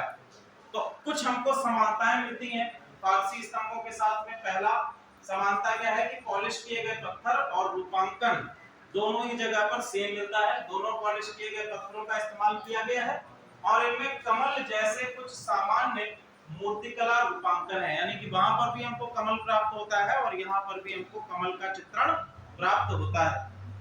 क्लियर है भैया? ऐसे क्वेश्चन आपसे बहुत पूछे जाते हैं आर्ट एंड कल्चर में। ये जो आर्ट एंड कल्चर का क्वेश्चन बनता है यूपीएससी में और पीसीएस में भी, जिसमें हवा नहीं लगती है, पता ही नहीं चलता है पूछ कहां से लिया गया, तो वो आर्ट एंड कल्चर का पार्ट होता है, वास्तुकला का पार्ट होता है। कुछ उद्घोषणाएं मिलती हैं, यानी कि शासक की जो घोषणाएं हैं वो हमको मिलती हैं, वो आपके फारसी स्तंभों में भी मिलेंगी और आपके अशोक के स्तंभों में भी मिलेंगी। मौर्य के उद्देश्यों जैसे बुद्ध शिक्षाओं और अदालती आदेशों से संबंधित हमको मिलेंगी, ये आपके अशोक के स्तंभों में, ठीक है। और इनका आइडिया कहां से प्राप्त हुआ है? फारसी स्तंभों से ही प्राप्त हुआ है। Third person in the sense कि जो लैंग्वेज लिखी गई है वो किसी थर्ड पर्सन को संबोधित करते हुए लिखी गई है। जैसे आप लोग इंग्लिश में पढ़ते भी होंगे, first person, second person and third person, ठीक है। किसी अगर वाक्य को लिख रहे हैं तो तीसरे व्यक्ति के नजरिए से कुछ लिखना या कहना, वो आपका प्रयोग किया गया है शिलालेख में। क्लियर? समझ में आ रहा है थर्ड पर्सन क्या होता है? कोई ऐसा जिसको थर्ड पर्सन नहीं समझ में आ रहा है? कोई ऐसा जिसको थर्ड पर्सन में बात लिखी गई है नहीं समझ में आ रहा है? चलिए, सबको आ रहा है समझ में। तो दोनों ही साम्राज्यों के शिलालेख जो है उसमें थर्ड पर्सन में ही वाक्यों को लिखा गया है। क्लियर है? अब हम लोगों ने पहले क्या देखी? पहले हम लोगों ने देखी कि हमारी समानताएं। अब अंतर क्या क्या है दोनों में, फारसी स्तंभों में और मौर्यकालीन स्तंभों में। तो हमारा जो तो कैपिटल फिगर है, अभी हम लोगों ने कैपिटल फिगर की बात करी। कैपिटल फिगर कहां पर है? कैपिटल फिगर आपका, ये आपका क्या है? कैपिटल फिगर है, ठीक है। तो कैपिटल फिगर में क्या क्या अंतर है उसको देख लीजिए। तो कुम्हरार हॉल कहां का है, किसके लिए है? कुम्हरार हॉल जो है ये किसके महल में है? अशोक के, ठीक है। अभी हम लोगों ने देखा था कुम्हरार का अशोक का महल, ठीक है। तो कुम्हरार हॉल में मौर्य स्तंभ में अनुपस्थित था, जबकि परसेपोलिस के स्तंभों में विस्तृत कैपिटल फिगर है, ठीक है। तो एक स्तंभ हमको जो अशोक के कुम्हरार हॉल में प्राप्त होता है वहां पर कैपिटल फिगर नहीं है, जबकि परसेपोलिस के महल में ये फिगर प्राप्त होता है। ठीक है, ये आपका एक एक्सेप्शन है, ध्यान रखिएगा कि आपका उमरार हॉल का जो मौर्य स्तंभ है उसमें कैपिटल फिगर नहीं है। दूसरा, आकार और अलंकरण की बात करें तो मौर्य कमल का आकार फारसी स्तंभ से भिन्न है, यानी कि जो हमको आकार प्राप्त होता है कमल का, फारसी जो आपके स्तंभ है उसमें डिफरेंट आपका आकार है, साइज है, जबकि यहाँ पर मौर्य कमल हमको अलग साइज का प्राप्त होता है। अगर स्तंभ की सतह की बात करें तो अधिकांश फारसी स्तंभों की सतह नुकीली या मुड़ी हुई है, जबकि मौर्य कालीन स्तंभों की सतह चिकनी होती है। क्लियर? वास्तुशिल्प योजना की बात करें तो एकेमेनिड स्तंभ आम तौर पर कुछ बड़ी वास्तुशिल्प योजना का हिस्सा थे और थोड़ा जटिल थे, जबकि अशोक के स्तंभ सरल और स्वतंत्र स्मारक थे। ठीक है, तो आप कहेंगे कि ये आपके जो फारसी स्तंभ हैं वो आपकी किसी बड़ी योजना के, यानी कि एक आपका कॉम्प्लेक्स रूप में बनाए गए थे, जबकि आपके अशोक के शिलालेख जो हैं वो आपके इंडिपेंडेंट लेख हैं। क्लियर? अगर हम लोग दस्ता या बेस की बात करें तो अशोक मौर्य शाफ्ट के विपरीत जो मोनोलिथ पत्थर का टुकड़े से बने होते हैं, फारसी शाफ्ट पत्थरों के अलग-अलग खंडों के ऊपर एक से ऊपर एक एकत्रित कर बने होते हैं। समझिए इसको कैसे। तो मौर्य कालीन के जो स्तंभ हैं उनका जो शाफ्ट है,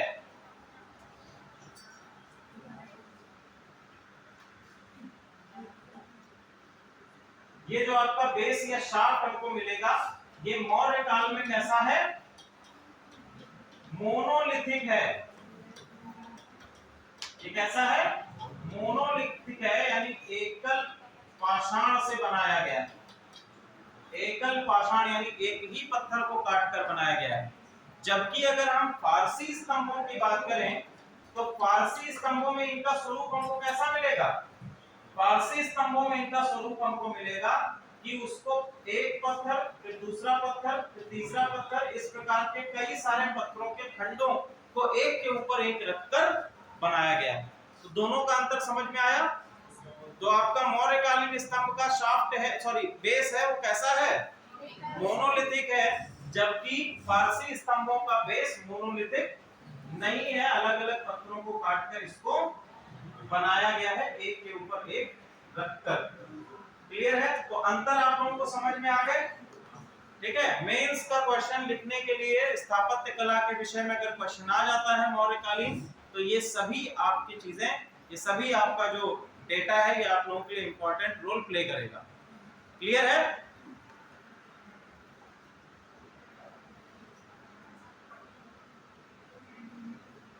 कुछ और आपके स्तंभ लेख हैं जिनको जान लीजिए। पहला है लघु स्तंभ लेख है। लघु स्तंभ शिलालेखों में पहला आपका है लुम्बिनी देई स्तंभ शिलालेख। ठीक है, लुम्बिनी देई स्तंभ शिलालेख, इसमें क्या बात कही गई है? अशोक की लुम्बिनी यात्रा के विषय में और लुम्बिनी को टैक्स से छूट देने के विषय में बात कही गई है। दूसरा है आपका निगाली सागर स्तंभ शिलालेख, ये कहां पर है? नेपाल में। इसमें उल्लेख है कि अशोक ने बुद्ध को कमल के स्तूप की ऊंचाई को दुगना करा दिया। बुद्ध कोंकमन के स्तूप की ऊंचाई को दुगना कराया, ये इसमें उल्लेख किया गया है। इसमें निगाली सागर अभिलेख। ठीक है, कुछ स्तंभ लेख भी है आपके। पहला है सारनाथ लायन कैपिटल। ठीक है, सारनाथ का जो स्तंभ कहा जाता है, जिसको हमारे राष्ट्रीय प्रतीक के रूप में भी यूज किया गया है। ठीक है, हमारा नेशनल फिगर आपका क्या है? सारनाथ का लायन कैपिटल। ठीक है, तो ये कहां पर स्थित है? वाराणसी के पास, जहां पर धम्मचक्र प्रवर्तन हुआ। ठीक है, धम्मचक्र प्रवर्तन का क्या अर्थ होता है? अशोक की शिक्षाओं, अशोक के जीवन में आप लोगों ने पढ़ा होगा, इसमें एक शब्द आता है धम्मचक्र प्रवर्तन। धम्मचक्र प्रवर्तन का क्या अर्थ है? Very good. ठीक है, बुद्ध भगवान बुद्ध के पहले उपदेश का जो कह सकते हैं घटना है, उसको हम कहते हैं धम्मचक्र प्रवर्तन।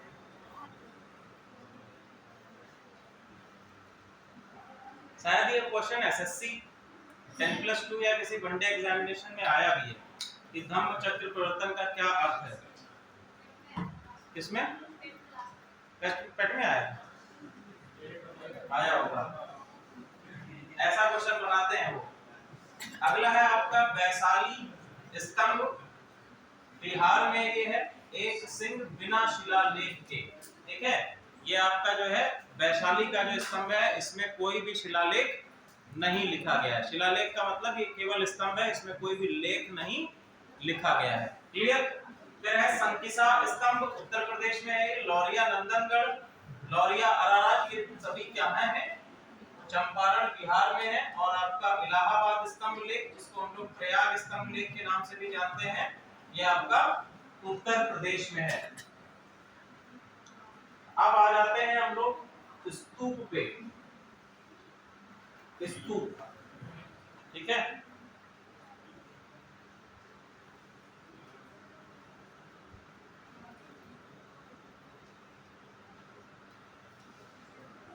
थक गए हैं क्या आप लोग सुनते सुनते?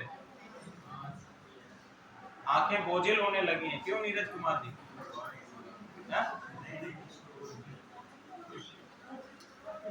आज कुछ लिखने को नहीं पड़ रहा है ना, केवल सुन रहे हैं। क्या कह रहे हैं शिवानंद जी? अरे बताओ, हम भी हंस ले यार। अकेले अकेले आप लोग हंस लेते हैं, कोई जोक वगैरह सुना दिया है।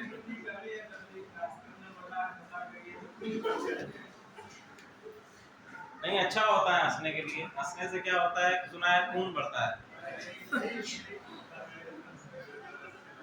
चलिए देखिए, अगला है हमारा स्तूप। अशोक के द्वारा शिलालेखों के साथ साथ कई स्तूपों का भी निर्माण कराया गया है। बेसिकली स्तूप ऐसी जगह पर बनवाए गए जो कि बौद्ध धर्म के सेंटर के रूप में थे, और इसमें भगवान बुद्ध के कुछ रेलिक्स को भी रखा गया है। ठीक है, तो सबसे पहले हम जान लेते हैं कि स्तूप का अर्थ क्या है। स्तूप बेसिकली क्या है, वैदिक काल से भारत में प्रचलित कब्र के टीले। क्लियर। वास्तुकला के तौर पर अगर हम देखें तो स्तूपों में एक बेलनाकार ड्रम होता है, जिसमें एक गोलाकार अंडा और एक भूमिका और शीर्ष पर एक छत्र होता है। इसका फिगर हम लोग देख लेते हैं। ये है आपका फिगर, ठीक है। सबसे ऊपर यहाँ पर आपको क्या मिलेगा, ये आपकी भूमिका है। भूमिका के जस्ट ऊपर आपका छत्र है। छत्र का मतलब ये होता है कि जो सबसे ऊपर होगा, इसका नाम ही आप लोग समझ रहे हैं, छत्र। ठीक है, इसके नीचे आएंगे तो स्तूप का आपको डोम मिलेगा। ठीक है, डोम, या इसको हम लोग अंडाकार फिगर बोल सकते हैं, डोम। इसको हिंदी में क्या कहेंगे, डोम को? गुंबद। लेकिन गुंबद इसको मत कहिएगा, क्योंकि गुंबद अगर कह देंगे तो वो फिर हमारा मौर्यकालीन, या हम लोग कह सकते हैं कि वो अरब आर्किटेक्चर के अंतर्गत आ जाएगा। ठीक है, तो इसको हिंदी में भी आप लोग डोम ही लिख दीजिएगा। अगर आंसर लिखना हो तो कहीं पर अगर बनता है आंसर, तो इसको गुंबद मत लिखिएगा स्तूपों को। ठीक है, क्योंकि वो फिर आपका अरब संस्कृति के साथ में, अरब वास्तुकला के साथ में ऐड हो जाएगा। क्लियर है? वापस आ जाते हैं। तो सबसे ऊपर हमें अंडा या बुद्ध के अवशेषों को ढकने के लिए मिट्टी के टीले का प्रतीकात्मक गोलार्ध का टीला, इसको ऐसे लिख लीजिए, गोलार्ध का टीला। फिर है हर्मिका, टीले के ऊपर चौकोर रेलिंग जो आपकी होती है, उसको हम लोग कहते हैं हर्मिका। हर्मिका के ऊपर एक छत्र आएगा, एक ट्रिपल छत्र, रूप का समर्थन करने के केंद्रीय स्तंभ जो होता है। सामग्री अगर हम बात करें, सामग्री क्या क्या प्रयोग की जाती है इनको बनाने के लिए, तो मुख्य भाग कच्ची ईंटों से बनाया जाता था, जबकि बाहरी भाग सतह पकी हुई ईंटों का प्रयोग किया गया। बाद में इन पर प्लास्टर किया जाता था और मेड़ी की एक मोटी परत से ढक दिया जाता। तोरण की लकड़ी की मूर्तियों से सजाया भी गया है। उदाहरण के लिए मध्य प्रदेश में सांची का स्तूप, फिर है उत्तर प्रदेश में पिपर हवा स्तूप, सबसे पुराना स्तूप है। उत्तर प्रदेश में है पिपर हवा स्तूप, और ये सबसे पुराना स्तूप है। नेक्स्ट, बुद्ध की मृत्यु के बाद बनाया गया राजगृह, वैशाली, कपिलवस्तु, अलकप, रामग्राम, बेथापिड़ा, पावा, कुशीनगर और पिपली वन। तो मैंने आपसे बताया कि जो बेसिकली हमको अशोक के द्वारा बनवाए गए स्तूप मिलते हैं वो मुख्यतः ऐसे स्थानों पर मिलते हैं जबकि बौद्ध धर्म के सेंटर्स रहे हैं। क्लियर है? और बुद्ध की मृत्यु के बाद अलग अलग आपके स्तूपों में बुद्ध के रेलिक्स यानी कि उनके शरीर के हड्डियों को वहां पर रखा भी गया है। क्लियर है? बैराट राजस्थान में स्तूप एक गोलाकार टीला और एक प्रदक्षिणा पथ के साथ भव्य स्तूप है। प्रदक्षिणा पथ का मतलब कि किनारे किनारे आपकी जो पैदल कह सकते हैं आप चक्कर काटते हैं उसको कुछ कहते हैं परिक्रमा करते हैं तो वो प्रदक्षिणा आपका कहा जाता है बौद्ध धर्म। क्लियर है?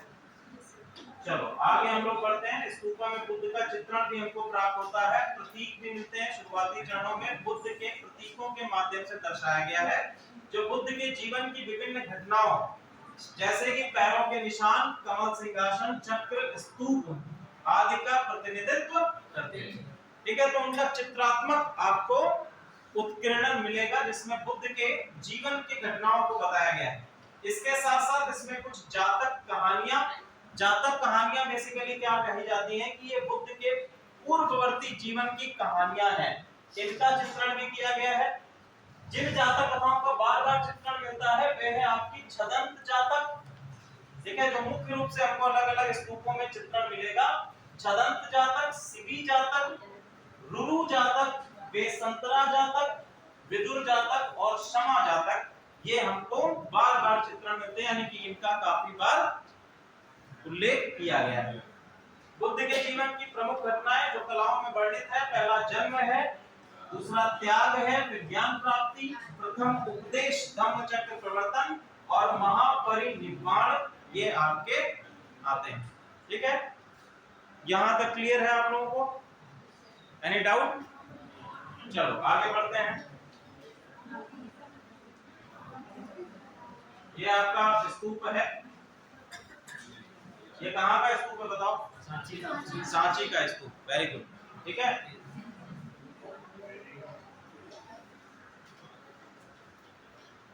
अब हम आ जाते हैं एडमिनिस्ट्रेशन पर।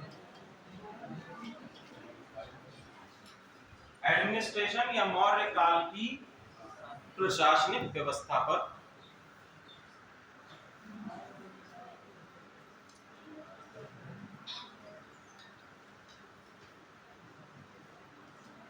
पानी भी खत्म।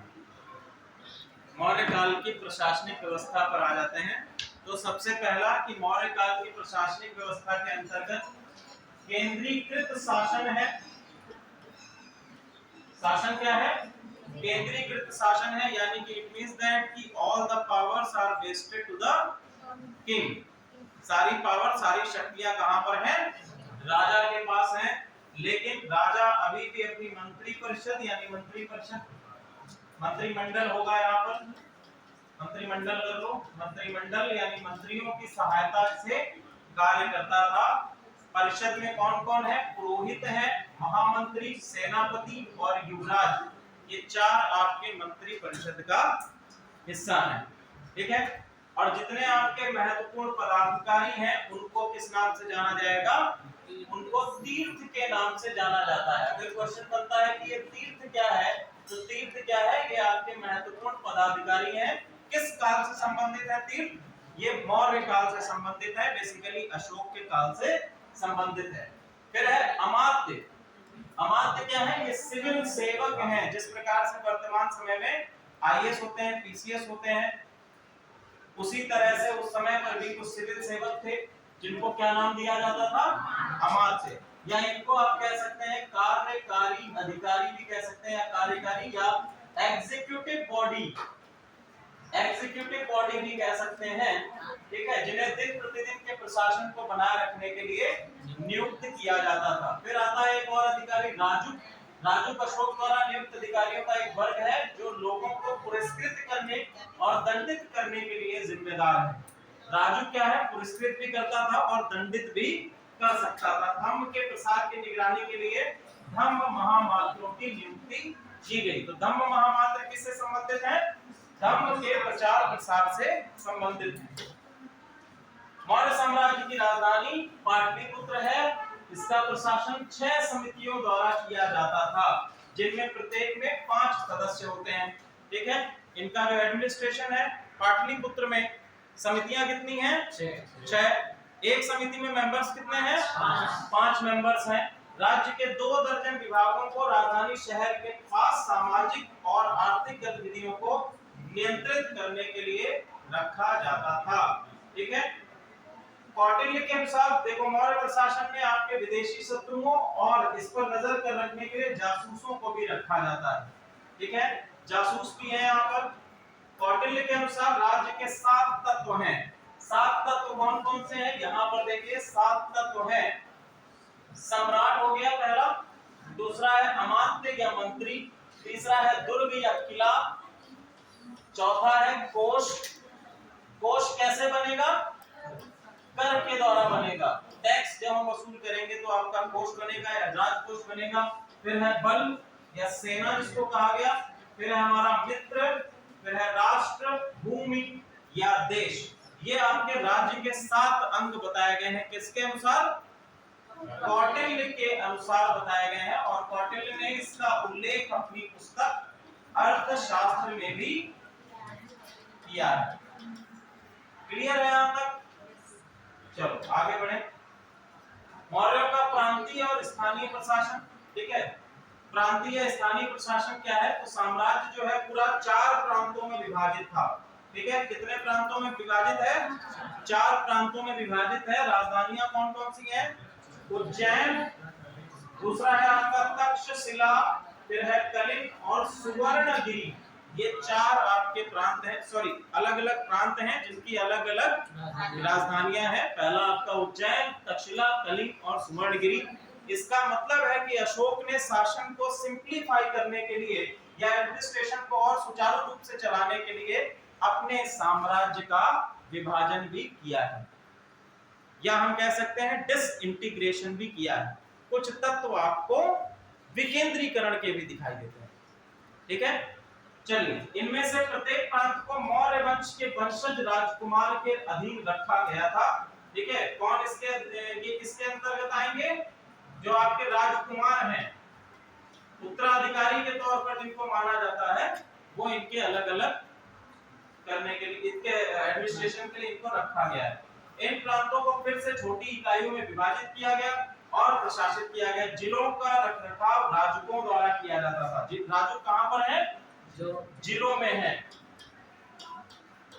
जिले बना दिए गए, और जिले का अधिकारी क्या है? राजुक कहलाएगा।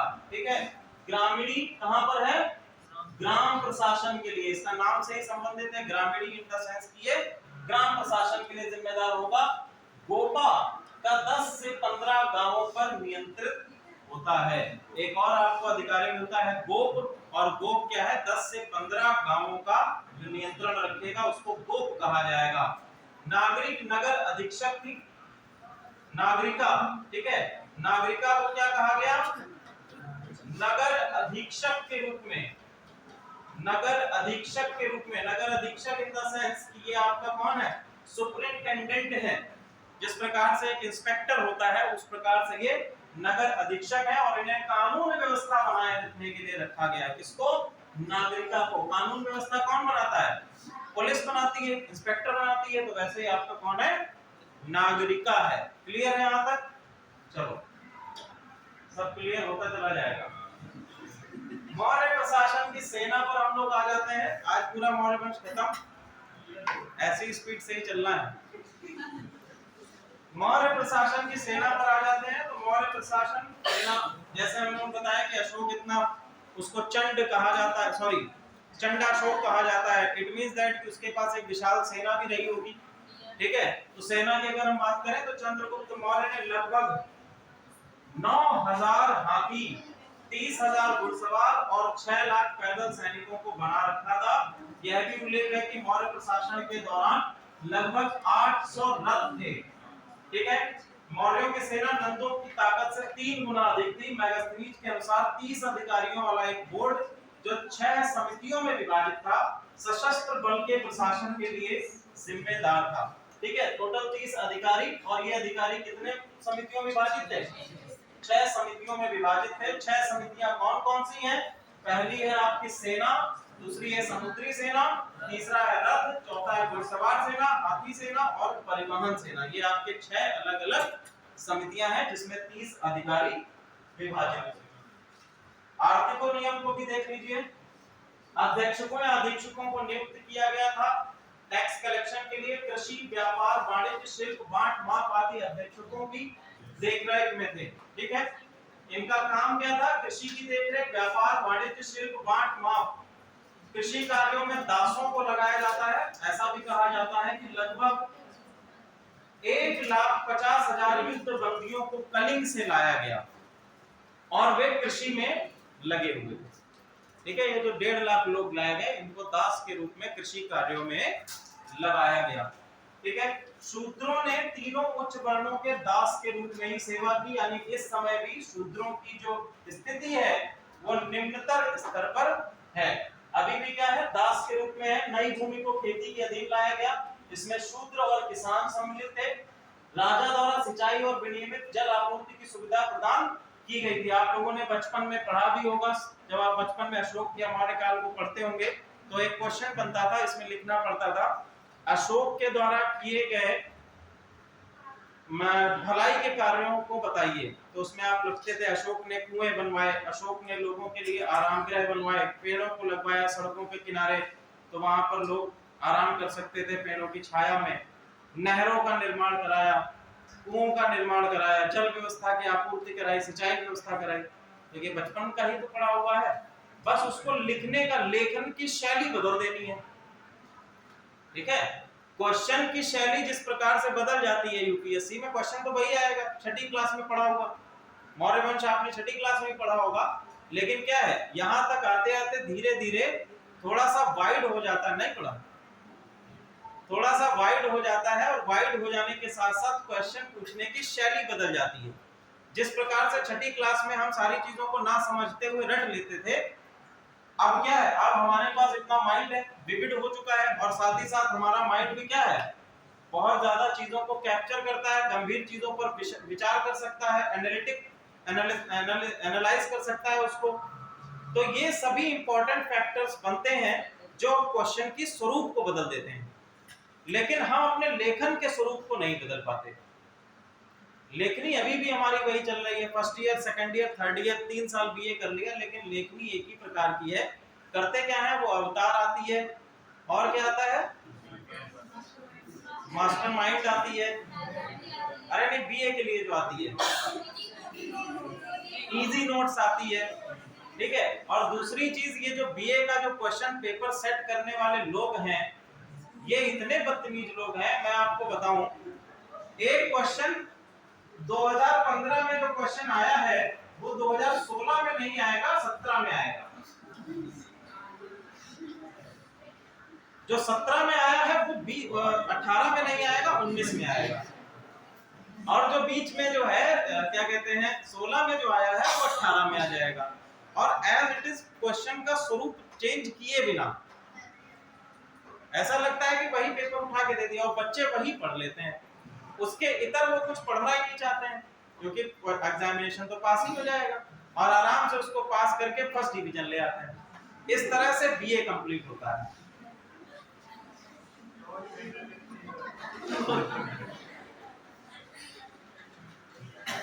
मेहनत लगती है। अब मौर्य प्रशासन के तहत किसानों के उत्पादन के 6ठे हिस्से की दर से कर वसूल किया जाता था। तो कर की दर क्या है, 1/6। क्लियर, 1/6 है। हथियारों के निर्माण, खनन में राज्य का एकाधिकार था, यानी केवल और केवल राजा के हाथ में ये शक्तियां थी कि वो हथियारों का निर्माण करा सकता था या खनन करा सकता था। मूल्यांकन के प्रभारी अधिकारी समहर्ता थे। ठीक है, चलो भाई, तो यहाँ तक हमारा मौर्य वंश खत्म होता है। कल हम लोग जैन धर्म, कल के लिए टॉपिक लिख लो, कल हम लोग कंप्लीट करेंगे जैन धर्म, जैन तथा बौद्ध धर्म के उत्पत्ति के कारण, जैन तथा बौद्ध धर्म की क्या टेस्ट कल नहीं है। टेस्ट के स्थान पर आपकी क्लास या कुछ आयोजित किया जाएगा, टेस्ट नहीं हो पाएगा कल। जैन तथा बौद्ध धर्म की उत्पत्ति के कारण, फटाफट लिखो, जैन तथा बौद्ध धर्म की उत्पत्ति के कारण, और फिर जैन धर्म और बौद्ध धर्म, ये दोनों ही हम लोग कंप्लीट करेंगे। क्लियर है? आज के क्लास में आप लोगों को कोई डाउट?